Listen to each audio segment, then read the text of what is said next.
Hi guys, this is me, Jana. How you doing?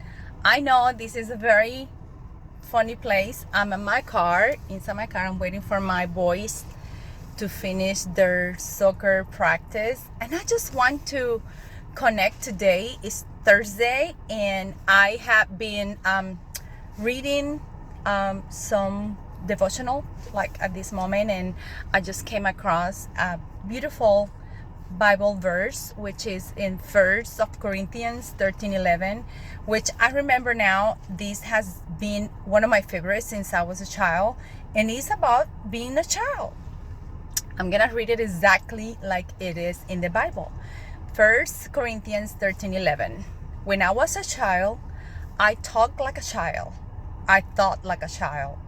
I reasoned like a child. When I became a man, well, in my case a woman, but the Bible says man, I put the ways of childhood behind me. And guys, sometimes we think about the Bible verses. I'm sorry, it's the big, we are just having the visit of a big train behind me, so it's gonna be a little bit loud, but who cares? I want to share my thoughts with you. So when I was always reading this verse or repeating it, because when I was a child, I remember at my church, we tried to memorize Bible verses, and then the following Sunday, we will share it, we'll repeat it and share what we thought about that verse from the prior Sunday. So what I think about that verse, and I will be very honest, it took me a while for me to understand the powerful message. What does that mean? Let's break it down. When I was a child, think about Jesus always talk about let the children come to me, and Jesus generally points to children as an example of kindness, love, faith, and trust. So the Father wants to see in his disciples all those skills and all those beautiful values. And in this example, I remember me reading in the verse in the devotional earlier. Paul is referring to the ways of childhood as the maturity to leave behind. And sometimes as an adult, we try to pretend that we are mature, and parents that have kids, we always think that we know it all, or maybe not everybody, maybe me. Take that back. Sometimes I advise and I counsel my kids knowing that my experiences are going to really be impactful for them, but sometimes I'm still immature, guys, and I know I have so much to grow and so much to learn and so much to mature. So that's what that first part of the verse means. The second part is I talk like a child, I thought like a child, I reasoned like a child. Again, while Jesus had a way of thinking about children, and about children that their talk and their thoughts and their reasoning will be something to imitate. Sometimes when we have big issues and we have big frustrations, we need to put ourselves like a child. We need to think like a child. Be simple, put minimal thinking, not overthink stuff in order then to find faster solution. And Paul is in here. Paul is talking about the maturity of children, and he wants his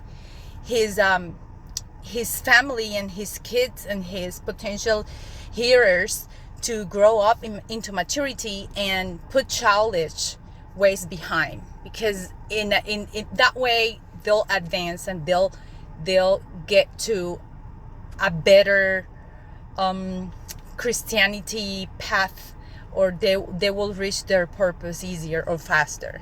And the third part is when I became a man, I put the ways of childhood behind me. And that's referring to the fact that we must grow into adulthood and adopt responsibility, take responsibility, mature, and be accountable. And in this way, Paul is making an analogy. While we should put childish ways behind us, that means that we should really mature into adulthood and take responsibility as an adult. For now, the one perfect thing that I always think and I always try to portray to my kids is just about love.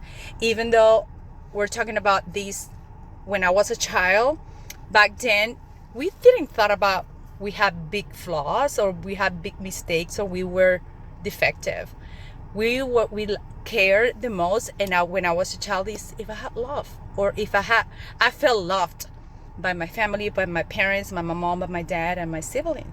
So if we put that in perspective, life, and then in the perspective, our perspective in our life, that's what we need to care, guys. We need to care about during this whole craziness and hecticness and this society and this political and social atmosphere. Are we constantly showing love? Are we constantly looking for love? Are we constantly loving? Are we constantly showing love to others and treating everybody with love, showing hope, aspiring hope, and keeping our faith as one of our main goals, and forget about other things that are not longer necessary. But for now, that's what I want to just show you and share with you. And if I want to leave you something today, today is Thursday. If I want to start opening this conversation for a beautiful weekend and opening a gate for you to have a positive thinking for Friday and the incoming weekends, just love. Think about one thing that you can do is love, offer love, be open to be loved, and just love yourself. Guys, have a wonderful weekend. It's finally Thursday. I had a beautiful but crazy week, and I'm here on the soccer field with my kids, waiting for my kids to get out, and I had just to stop by and say hi. And this week it was full of challenges for me. I have big roadblocks at work, but guys, I don't want to lie to you. It was tough and hard, but I pray a lot, and I did not let the anxiety or depression or frustration take over me. I took control, and really, I'm very proud of myself. Kudos for me. Anyway, guys, don't forget to subscribe to my channel. Give it a thumbs up. Ding ding. Click the notification bell so you don't miss my new videos that I'm going to be creating, my content and sharing with you. It's nothing big, nothing special, guys. It's just me thinking and sharing my thoughts, and I hope you like it. And if you want to leave me any comments, please be kind, leave me comments, and I will improve. You know, I always said I will improve, and if feedback is well received, be blessed, stay beautiful. This is Jana. Subscribe to my channel. This video is gonna be just uploaded. I'm not gonna edit it. I'm not gonna work on that because it's just me, authenticity, and just me. Be blessed. Bye, Jana.